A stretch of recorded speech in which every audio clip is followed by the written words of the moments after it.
Value Coffee Talk podcast. Hi, I'm April Morley, co-founder of Genius Drive and the Enterprise Value Collective. And I'm Tom Pacello, the ROI guy. This podcast is a service of the Enterprise Value Collective, a community for business value-focused leaders and practitioners, and is sponsored by our consultancy, Genius Drive. And our mission, it's to help accelerate and optimize value articulation in each of your customer engagements and throughout your customer lifecycle. Today, we are joined by Anita Nielsen. Hi, Anita. Hello. Anita, in case you don't know, is a top LinkedIn sales influencer. She's a sales enablement consultant and a sales performance coach. As founder of her advisory services, LDK, and she's author of the book, Beat the Bots, How Your Humanity Can Future-Proof Your Sales Career. And it is that book that we're going to focus on today. Anita, recent research by Forrester, it was really interesting to me. And it said, look, AI is going to be a big initiative coming into 2024. You're going to have to take advantage of it. But surprisingly, 70% of B2B buyers, they're already feeling like their purchase experience is negatively impacted by, in particular, generic AI-generated content. And this suggests that these early attempts at using generative AI in B2B sales, B2B marketing, they're not meeting buyer expectations. Tell us what you think about current AI sales and marketing use of AI. For sure. So when I hear you said like generic, right? I think that's the moral of the story. People can tell when something is generic versus when someone puts some thought into it. Even just early on when you're doing research and you, for example, are looking at LinkedIn, you can actually look at comments and see which ones came from AI. I don't know exactly how they got there, but you can, it's visible that this is not something a human wrote. So everywhere I look, there's people that are going to be able to discern whether it's AI or not. And if that hasn't happened a lot yet, it's a matter of time, right? People are going to get used to the fact that this is bogus. This is not coming from a human. And then it's almost, I feel like it's insulting, right? Like, do you really think that I would think that a human wrote this? So I think buyers are getting savvy. They have been for quite some time, and they're getting into AI as well. So they know how it can and can't be used. Not all, but especially like your technical buyers. So I think, it's still, you still got to use it as a tool. It's not like your primary way of communicating with people. It's just, that's a bad idea. And what I tell my sales reps is, look, if a machine can do what you're doing, then just stop, because then that machine ultimately is going to do what you're doing and you will not. So if you're not creating some sort of differentiation in there, if you're not being who you are, good luck with that. It's not sustainable. So yeah, I've got a lot of, in case you couldn't tell, opinions on AI in the sales process and marketing. Yeah, great points. And so we know that AI can be a multiplier and you have to figure out how to use it to stay ahead. So how do you recommend sellers leverage AI to be more effective? Yeah, that's a tough one because, there's so many different uses of it. And I think a lot of it links back into how marketing is using it. So I feel like AI currently is in pretty decent hands with marketing in terms of messaging, right? And what the content is that they're putting out. But for salespeople, so take a step back. I look at marketing as the people that are telling the overall story, right? Of an ideal client, of the business that you're selling from, the types of business. So you're telling the big story, like the overall, but it's on a salesperson to tell that personalized story, right? And that kind of human to human, because it's not a business to business, it's a human to human within businesses. And so it's just interesting that marketing seems to have gotten it, but salespeople, it's like, power corrupts you, right? This power of being able to do this by scale, it takes out of your mind that, look, the scale is important, but if you don't retain those personal components of it, you're going to get, it's garbage in, garbage out, right? Like, so the kind of customers you're going to get probably aren't going to be the kind of customers you want. But it depends. If you are a salesperson and you're trying to scale and you're doing things that are not personal, the fact that you can sit there and expect that you're going to get big scale is probably false. Now, do some people do it? I'm sure they do. But I'm a purist when it comes to sales, right? And how it's a relationship business and how value is in the eye of the buyer. So for me, this is all just kind of like, okay, let's see how this goes. Yeah, Anita, I couldn't agree more in that. I think the big issue is scale. When you look at it for scaling and scaling sales, if that scale can't be done on a personalized basis, and that authentic voice can't come through, I think that's where the issue is. And I think Right. that you're right. In marketing, you can use it a little bit for scale. You can ask it for persona information, first cuts at the messaging, and to do review and edit copy and come up with content and content that'll help people to find you through search engine optimization. There's a lot of use cases. When it Yeah. comes to sales, some of the use cases I've seen that are good are, asking it uh, questions that you would normally ask to a search engine of, okay, tell me what's important to this type of a buyer. Persona. Tell Right. me what questions I should ask this person. Yeah. Tell me a little bit about this industry or this particular company even, and the What are they generative facing? AI can help Right. with a lot of that research and background information that you can then leverage and personalize. Yeah. Talk about how you can leverage it for that kind of content and some of the use cases that you see working best. I think you've covered it. So really, before any first customer call in particular, there better be some research happening. And ChatGPT is so much better when it comes to research than Google is. Like Google, Yeah. I will be down a research rabbit hole so fast, and 4 hour later I'll surface to be like, wait, what was I trying to do again? And Mm-hmm. with ChatGPT, I'll say, look, here's my persona. I want to know what are some of the first questions I should ask. Why don't you tell me what are the top of mind challenges for them today? So that type of informing me, right? Giving me the knowledge that I need to be able to have that conversation in a way that I customize and I tailor Mm-hmm. and I personalize. So feed me all the things and then let my brain figure out when it makes sense in the conversation. Does it make sense? Or maybe this isn't right. Because by the way, ChatGPT is not always right, Mm-hmm. right? It continues to get better, but sometimes some of the things that come out, it's like, no, that's not what I asked you. So it's just being discerning. And I think that salespeople in particular, your job as a salesperson is to help the buyer buy, right? And that means understanding like their buyer journey. So you can ask questions about that. Will it be spot on? I don't know, but it gives you enough to inform good questions. Buyers will judge your credibility a lot on the questions you ask, right? So for today, if someone goes in and says, what keeps you up at night? You're probably not going to make a sale, period.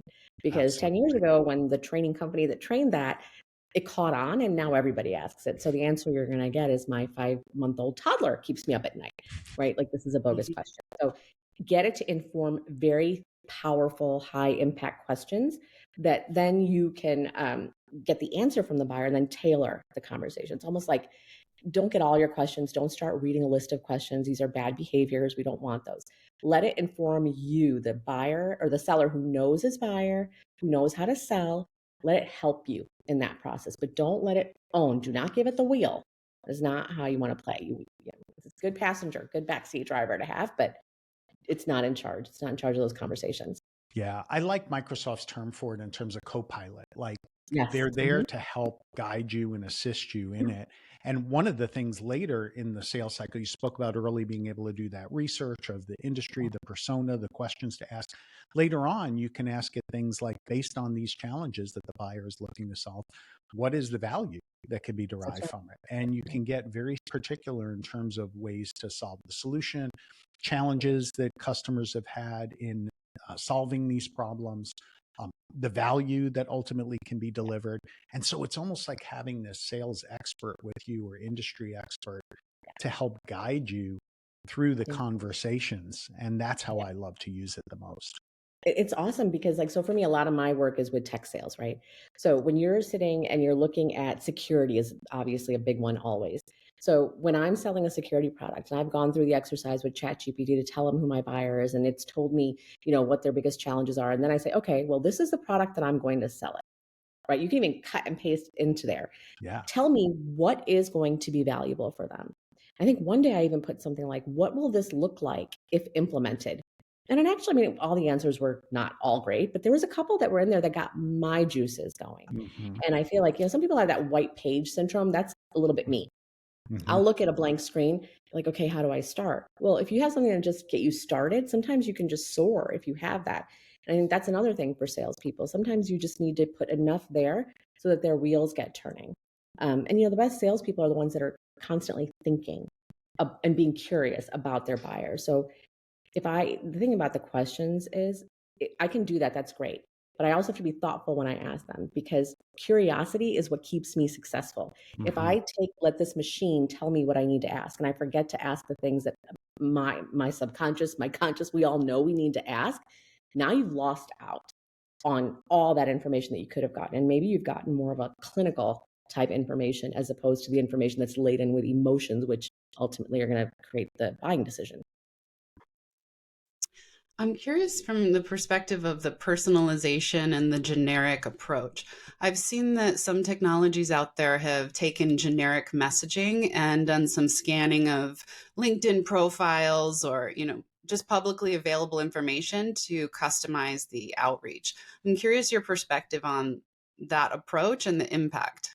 I think it'll work sometimes, but it's only as good as the data that it looks at, right? So LinkedIn, for example, some people, believe it or not, are still using it just as like their resume, right? Mhm. And so it may be so outdated that what you see is not even accurate in there. And it's only as good as that data. LinkedIn data is pretty up to the minute in terms of, kind of the changes that are happening, companies, all that information. But when it comes to individuals, now you're taking into account that that individual is up to date on whatever their personal profile and their brand is. That's not true. And I know way too many people that just like made it, late 90s and then just forgot about it, right? Yeah. And that's bad because now if that happens, then they're gonna be like, what the hell? That does not even happen anymore. So it's only as good as that personal information that you can glean from it. And that only works for buyers that are actually using it as a tool for their own brand and their own voice, which is not everybody, depending on your industry. So I think that one does have a chance of working though. Because if you do have a buyer who's totally up to date and they're out there posting, and Mhm. now that AI or technology scans it, it might actually, blind squirrel finds a nut once in a while, right? So it might grab a couple things and you might get a couple. But I still think that you have to have a human look through it and just kind of make sure. But then again, that's not going to send out 800 outbound messages. Yeah. Kind of like, how do you find the balance? I know. And that is the challenge, right? We want to have scale because, in one way, marketing in particular and sales too can be a numbers game. Yeah. But at the same time, you want it to not feel like a numbers game from the buyer's perspective You and don't want to feel like a number. make it feel like it's very, very unique and very personal. And that authenticity, I think, will become that much more special going Absolutely. forward. And I think that's the big opportunity now with AI is that Yep. if you have so many people using it at scale, if you can find a differentiating, authentic, transparent way to engage, it Yep. can be that much more effective. Yeah, and that's the beauty of it, right? Like if we use it again as a tool that's going to help us with our conversations and help us win that buyer and help them make that decision, golden. But if it's going to try to falsely represent me as a seller, so what happens if the outbound message that went out was so detailed and it pulled something from their profile? Now I got to go meet with that person by accident. It actually worked. And I didn't do my homework as a sales professional. So when they Mhm. talk to me about the fact that I went to XYZ University, and be like, oh, I didn't know that. Well, that's what you sent me when you sent me the message. Like that'll happen Mhm. a few times where people are just going to assume that that's all bogus too. Yeah. Or So on the it's just business side, right, fine Anita? line. Like you're talking to a Yes. business challenge in the outreach email that AI generated, but then they get you on the phone and it's clear that you don't have that background and can't support the goods. And I think that's a problem too. Yeah. One area that I know a lot of our customers are focused on because they're software as a service, and you spoke about yourself, a lot are in Yeah. success, is the area of customer success. Herein lies a great opportunity to leverage AI, but also some of these same challenges. Talk about customer success and AI potential. Yeah, so customer success has always been something that's so meaningful to me because to me that is where the value is captured, right? That's where like it's recognized and realized, and so Mhm. it's no small charter, right, for these people to have to do that. But part of that value is if you understand that person that just now it's a customer, not a buyer anymore. So you understand them, you understand if you're doing your QBRs, for example, and you're seeing kind of what's happening with their business. Well, I'm going to go ask ChatGPT, like, hey, what's the latest on this, right? Assuming you have the higher level, or if you use one of the other tools that's more current, I would love to share that content, but sharing that content alone is going to become spam. So sharing content that says, hey, remember in our last QBR, we talked about this. This is what I found, and here's some feedback on it. Let's take a look at this. Do you want to set up some time? So Mhm. again, if you're using it as a tool to help you get closer to your buyer, but you're adding your comments to it, now you've got something super powerful, I think. And sometimes if you even just know your buyer and you know some of the people around them, you can use that as a tool to actually get to other people, to go wider, right? So if you're talking to somebody and they are, for example, a CIO, now you've already built a relationship, you've sent them some good, valuable content. Well, there might be people that are in his team. Like you maybe have somebody who's looking over DR. You might have someone who's, looking over, I don't even know anything in the technology space, my world. And you can say, hey, look, I found this article for your so-and-so person. Not sure if this is what you guys are up to, but wanted to share it with you. Okay, so inevitably that CIO worth their salt is going to share it with whoever that person is. And so now your name has been in front of somebody else at that company, right? So God forbid that CIO disappears, you've gone, because one of the biggest things is we don't go wide. We like have our champion and we stick with them. That's a bad idea. So I think there's things like that that you can do. But again, this was a human brain that had to think through this to figure out how can I use it. So you're operating the technology, you're telling it what to do, and then you're customizing what it did to make sure it lines up with what your intent was to begin with. Mm-hmm. So you can deepen the relationship with your champions and broaden the relationship across the organization, leveraging these ideas.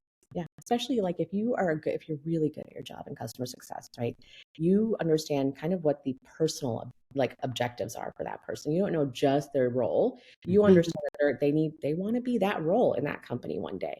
Okay, so now when Harvard Business Review comes out with an article about being an operations officer, I'm all over it, and I'm going to send it over. And AI can't necessarily do that. Maybe the step I could do is ask AI, what's the best article out there on XYZ? And then you share that. So now I'm enabling their success. So look, if AI is going to help me help my customers and buyers be successful, count me in. But it can't tell me how to do that. Right? Like I have to use it. It's like, what do they say? A fool with a tool is still a fool, right? So how I wield it is how the outcome is going to be. Yeah, absolutely. And it's a learning curve. And I'm sure there'll be a lot of mistakes made in the process as people start leveraging the technology. And best practices are hard to implement no matter what it is. How would you go about implementing best practices for AI across an organization? Yeah, that's tough. So I think first it starts with discovery about the organization. So if I'm looking and I'm working with sales leaders, I need to understand first, what are they up to and what are they trying to do? Tell me your ideal client profile. Tell me where you've struggled communicating with them. And then it goes back to creatively looking at AI and being like, okay, how do I do this? What should I do? One example of AI, and I can't remember the name of the tool, but it's going to drive me bananas. But anyway, there's a tool that you can actually upload Salesforce data into, and it'll pull out the trends for you as a sales rep that you need to see, or as a sales leader that you need to see. So now I don't have to go through it. It's going to just tell me. Salesforce probably does a lot of it itself, but now that's information that's valuable to help me go help that seller be better and maybe help inform me in how I coach.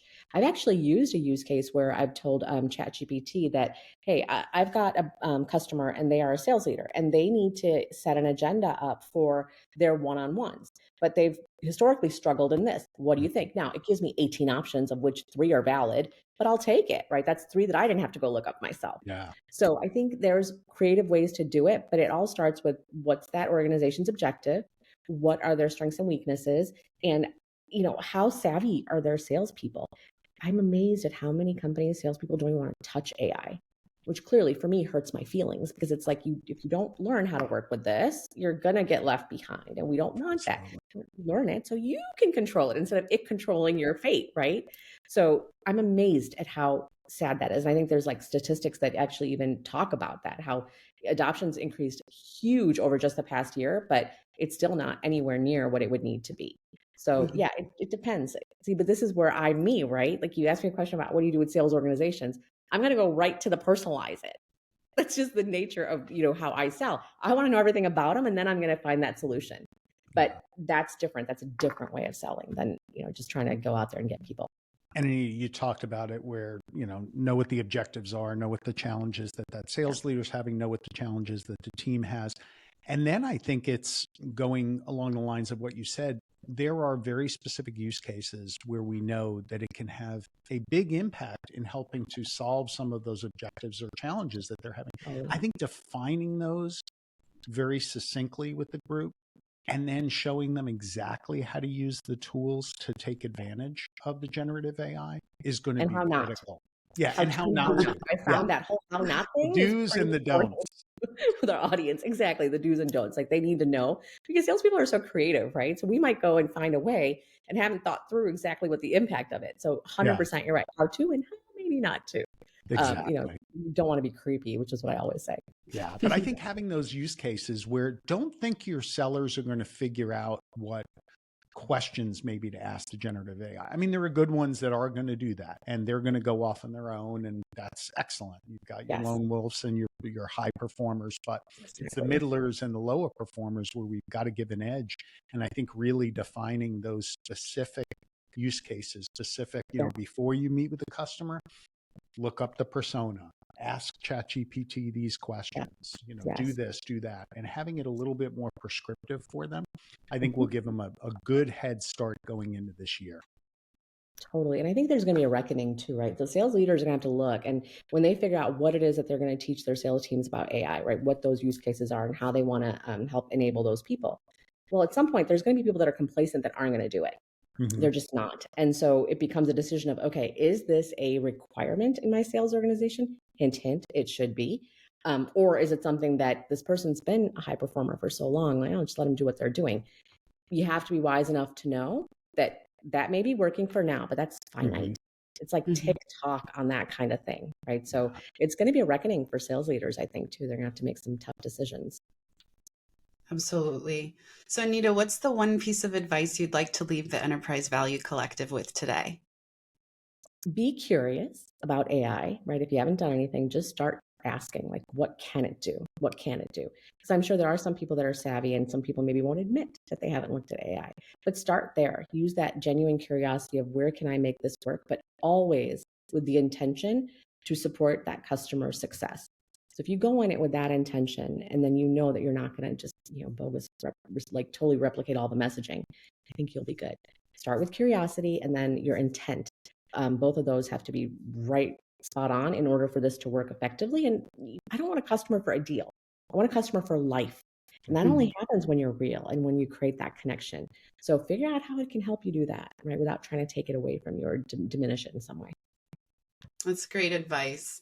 Well, thank you so much, Anita, for joining us on the Value Coffee Talk podcast. Thank you for having me. Awesome. If you haven't done so yet, please sign up for the Enterprise Value Collective. You can do that on LinkedIn or on our geniusdrive.com website. Stay in touch with us on the latest tools, insights, research, and advice. And definitely join up for us in a future podcast by subscribing, so you'll get notified of new episodes, and hit the like button if you liked Anita's interview in the Value Collective. Keep sharing and growing together.